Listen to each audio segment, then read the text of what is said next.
Selamat menikmati, Kak, ujar pramusaji saat menghidangkan makanan di mejaku. Aku mengangguk dengan senyum, namun pikiranku masih memikirkan apa yang mata ini lihat di luar tadi. Papa dan ibu. Rasa sesak langsung hadir saat membayangkan akan kembali berhubungan dengan mantan mertuaku itu. Meskipun sudah saling memaafkan, tapi untuk kembali menjalin hubungan sebagai keluarga dekat sepertinya sulit untukku. Bukannya aku masih menyimpan dendam, tapi sisa luka itu masih ada di dalam hatiku, dan tidak akan dengan mudah untuk menghapus ingatan tentang masa itu. Mama, minum. Aku mengambil jus apukat tanpa es yang aku pesankan untuk Safa, lalu memberikannya kepada putriku itu. Papa, masih lama, Ma? Tanya Safa seraya melihat pada Adi yang berada di meja lain. Suamiku itu tengah membahas bisnis dengan rekan kerjanya. Aku yang tidak ingin mengganggu mereka memilih duduk di meja yang berada tidak jauh dari mereka. Sebentar lagi, sayang. Safa makan dulu aja. Nanti papa akan kesini kok. Kalau sudah selesai, ujarku, membuat Safa mengangguk paham. Putriku itu kemudian kembali menikmati makanannya dengan terus melihat ke arah papanya. Beda dengan Safa, aku memilih tidak menyentuh makananku sampai akhirnya Adi datang menghampiri kami dengan membawa laptop serta tas kerja yang dia simpan di pangkuannya. Sudah beres, Pak? Tanya putriku saat menyadari Adi datang. Sudah, sayang. Safa makan apa? Adi balik bertanya pada Safa. Maem daging, sayur, sama ikan. Itu buat Papa, disimpan Mama. Ini punya Safa. Safa menarik piring berisikan pepes ikan yang sengaja diambil Adi. Bukannya menuruti apa yang dikatakan Safa, Adi malah sengaja mengerjai putriku dengan terus menarik piring milik Safa, membuat gadis kecil itu merengut kesal. Pipi cabinya mengembang dengan bibir yang mengerucut. Adi yang melihat perubahan mimik wajah Safa malah terbahak. Dia berhasil membuat putriku marah dengan perbuatannya. Udah dong, Mas, malah ngerjain anaknya terus. Cepat makan, kita harus bicara serius, ujarku menghentikan Adi. Pria itu menurut, menyudahi aksinya yang membuat Safa kesal. Kini putriku kembali menikmati makanannya dengan sesekali tersenyum ke arah Adi yang mengajaknya bercanda. Bicara soal apa? Tanya Adi seraya menyimpan laptop dan tas kerjanya di kursi yang kosong. Masih nanya tentang apa? Ya, tentang yang kita lihat tadi. Adi mengembuskan nafas kasar, lalu mulai menikmati makanannya tanpa bicara. Entah apa yang ada dalam pikiran pria itu. Aku tidak bisa menebaknya. Tadi, saat kami turun dari mobil, keberadaan Papa sudah tidak kami lihat. Kami kehilangan jejak karena banyaknya orang yang berlalu lalang, masuk dan keluar dari restoran. Juga Adi yang sudah ditunggu rekan kerjanya, membuatku tidak mungkin untuk mengejar Papa Gun yang tadi bersama mantan mertuaku itu. Aku tidak setuju jika wanita itu pilihan Papa, celetuk Adi disela-makannya. Aku juga keberatan, imbuku sama. Aku tidak mau kamu dan mantan suamimu punya akses untuk banyak bertemu. Karena pernikahan Papa dan ibunya, aku juga tidak mau kami jadi saudara. Aku mengangguk lemah. Saudara? Persaudaraan seperti apa yang melibatkan mantan suami dan suamiku? Kalau pisahnya baik-baik, mungkin bisa saja. Tapi nyatanya, perpisahanku dan Mas Haikal penuh dengan drama. Bahkan setelahnya pun akan sulit bagi Adi dan diriku untuk menerima Mas Haikal, bagian dari keluarga. Kecemburuan Adi pada Mas Haikal akan semakin menjadi dengan hadirnya mantan yang menjelma menjadi iparku. Apa yang kamu pikirkan, Al? Kok malah melamun? Mantanmu? Aku membulatkan mata ke arahnya, kemudian menggeleng, menolak tuduhan itu. Enggak, tentu saja bukan. Aku hanya memikirkan kejadian-kejadian dulu yang pernah aku alami sebagai menantu. Jika nanti ibunya Mas Haikal menikah dengan papa. Menyeramkan. Mas, aku tidak mau itu terulang lagi, tuturku. Seraya merengut ke arah suamiku. Dia mencoba menenangkanku, padahal hatinya pun gelisah. Usai menghabiskan semua makanan yang tersaji, kami pun pulang. Sepanjang perjalanan, kami tidak banyak bicara, karena sibuk dengan pemikiran masing-masing. Safa malah sudah tidur, sejak kami keluar dari restoran tadi. Dia kekenyangan, karena memakan banyak hidangan. Sampai di rumah, aku langsung menidurkan Safa. Setelahnya, aku masuk ke dalam kamar pribadiku dengan Adi. Namun, tidak aku temukan suamiku di sana. Aku kembali keluar, pergi ke salah satu ruangan yang Adi pergunakan sebagai tempat kerjanya. Dan benar saja, suamiku ada di sana. Matanya fokus pada laptop dengan kacamata yang bertengger di wajahnya. "Mas," ucapku, seraya mengusap bahunya. "Aku menyelesaikan pekerjaanku dulu. Kamu tidurlah terlebih dahulu," ujarnya tanpa mengalihkan pandangan. "Aku temenin ya." Kini Adi melihat ke arahku.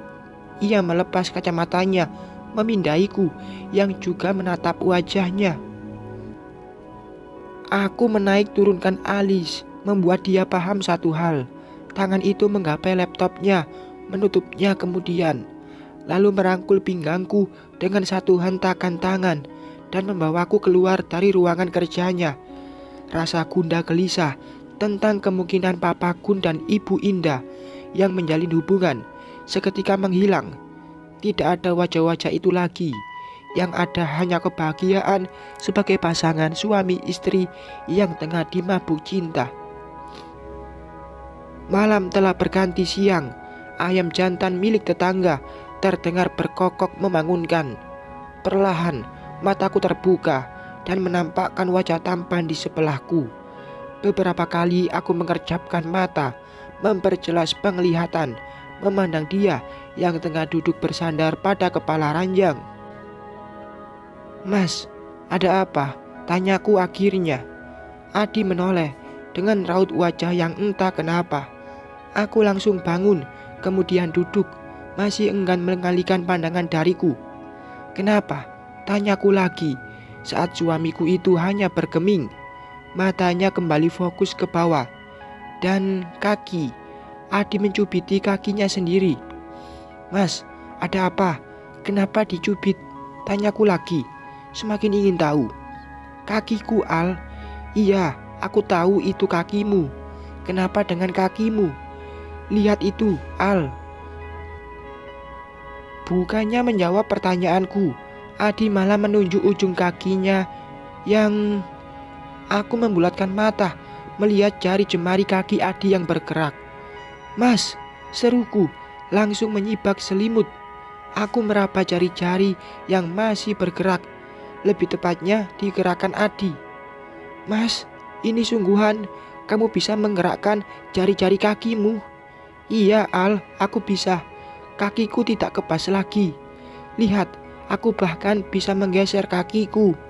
Aku menutup mulut dengan mata yang berkaca-kaca. Ini sungguh sangat membahagiakan. Kesembuhan Adi sudah di depan mata. "Coba kamu berdiri, Mas," titaku pada Adi.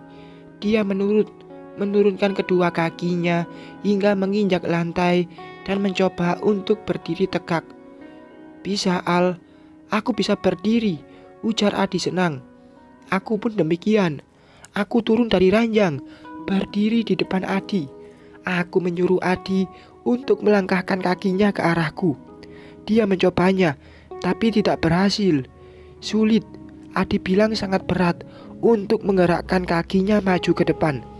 "Tak apa, jangan dipaksakan. Mungkin hari ini hanya sebatas untuk berdiri. Besok mudah-mudahan bisa melangkah," ujarku memberikan semangat. Dia duduk di pinggir ranjang, masih dengan mengusap-ngusap kakinya. Dia enggan beranjak, malah terus berdiri lalu duduk kembali. Aku tidak percaya ini, Al. Ini seperti mimpi. Kemarin kakiku masih kebas dan sulit untuk digerakkan. Sekarang aku bahkan bisa berdiri. Aku berjalan mendekatinya, memeluk Adi yang masih tidak percaya dengan keajaiban pagi ini. Adi membalas pelukanku. Dia menenggelamkan wajahnya pada perutku yang rata. Kuusap, kuciumi kepalanya berulang kali sebagai ungkapan rasa bahagia yang sangat nyata. Beberapa saat larut dalam suasana haru, aku menyudahi pelukan karena terdengar Safa memanggil dari kamarnya. Sedangkan Adi, ia langsung mengambil ponsel, memesan Walker untuk membantunya berjalan. Dia akan menanggalkan kursi roda, menggantinya dengan Walker untuk membantunya berjalan jika sedang berada di rumah. "Mama nangis?" tanya Safa menyadari wajahku yang memerah. "Enggak, tadi mata mama kemasukan debu. Setelah ini Safa main di ruang tengah ya. Mama mau beres-beres dan masak dulu," tuturku, seraya membawa Safa keluar dari kamar mandi. Gadis kecil itu mengerti. Dia langsung duduk di sofa setelah aku menyalakan televisi yang menampilkan film kartun kesukaannya. Di sela pekerjaan rumah, aku mengintip Adi yang sejak tadi masih berada di dalam kamar. Pria itu masih sibuk berlatih berjalan, meskipun sesekali harus jatuh ke lantai. Aku tersenyum kecil saat melihat dia mengadu sakit akibat lutut yang berbenturan dengan lantai. Namun bukan Adi kalau menyerah di tengah jalan. Dia kembali berdiri, mengulang langkah yang belum terjadi. Namun dia kembali jatuh, hingga kali ini membuatnya kesal sendiri. Adi memukul-mukul kakinya keras dan itu membuatku sakit hati. "Mas, jangan seperti itu," ujarku, langsung masuk dan menghampiri dia yang terduduk di atas karpet bulu. "Aku kesal, Al. Kenapa susah sekali untuk melangkah? Padahal aku sudah bisa berdiri tegak. Semua ada prosesnya, Mas. Tidak bisa dipaksakan semau kita. Sudah, mendingan sekarang kamu mandi dulu. Barusan aku sudah buatkan sarapan. Kita isi perut dulu. Nanti akan aku bantu kamu buat latihan jalan." Adi mengangguk lemah. Dia kembali pada kursi rodanya, kemudian pergi ke kamar mandi.